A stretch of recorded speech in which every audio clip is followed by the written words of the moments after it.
Your Invisible Power by Genevieve Behrend. Chapter 5. Expressions from Beginners. Hundreds of persons have realized that visualizing is an Aladdin's lamp to him with a mighty will.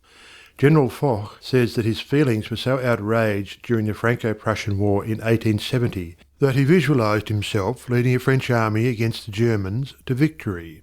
He said he made his picture, smoked his pipe, and waited.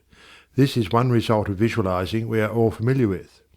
A famous actress wrote a long article in one of the leading Sunday papers last winter, describing how she rid herself of excessive body fat and weight by seeing her figure constantly as she wished it to be. A very interesting letter came to me from a doctor's wife while I was lecturing in New York. She began with the hope that I would never discontinue my lectures on visualization, making humanity realize the wonderful fact that they possess the method of liberation within themselves. Relating her own experience, she said that she had been born on the east side of New York in the poorest quarter. From earliest girlhood she had cherished a dream of marrying a physician some day.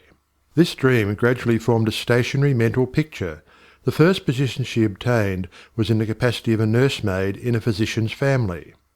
Leaving this place, she entered the family of another doctor. The wife of her employer died, and in time the doctor married her, the result of her long-pictured yearning. After that, both she and her husband conceived the idea of owning a fruit farm in the South. They formed a mental picture of the idea and put their faith in its eventual fulfilment. The letter she sent me came from their fruit farm in the South. It was while at the farm that the doctor's wife wrote me. Her second mental picture had seen the light of materialization. Many letters of a similar nature come to me every day. The following is a case that was printed in the New York Herald last May. Atlantic City, May 5th. She was an old woman, and when she was arraigned before Judge Clarence Goldenberg in the police court today, she was so weak and tired she could hardly stand. The judge asked the court attendant what she was charged with. "Stealing a bottle of milk, Your Honour," repeated the officer. "She took it from the doorstep of a downtown cottage before daybreak this morning." "Why did you do that?" Judge Goldenberg asked her. "I was hungry," the old woman said. "I didn't have a cent in the world, and no way to get anything to eat except to steal it. I did not think anyone would mind if I took a bottle of milk." "What's your name?" asked the judge. "Weinberg," said the old woman. "Elizabeth Weinberg." Judge Goldenberg asked her a few questions about herself. Then he said, "Well, you're not very wealthy now, but you're no longer poor. I've been searching for you for months. I've got $500 belonging to you from the estate of a relative.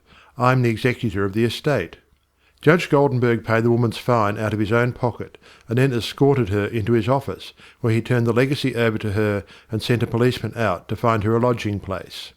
I learned later that this little woman had been desiring and mentally picturing $500, while all the time ignorant of how it could possibly come to her, but she kept her vision and strengthened it with her faith.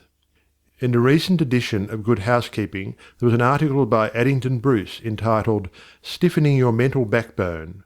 It is very instructive and would benefit anyone to read it. He says, in part, "Form the habit of devoting a few moments every day to thinking about your work in a large, broad, imaginative way, as a vital necessity to yourself and a useful service to society."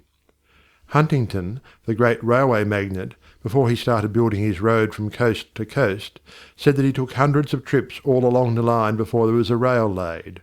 It was said that he would sit for hours with the map of the United States before him and mentally travel from coast to coast, just as we do now over his fulfilled mental picture. It would be possible to call your attention to hundreds of similar cases. The best method of picturing to yourself that which you may desire is both simple and enjoyable, if you once understand the principle back of it well enough to believe it.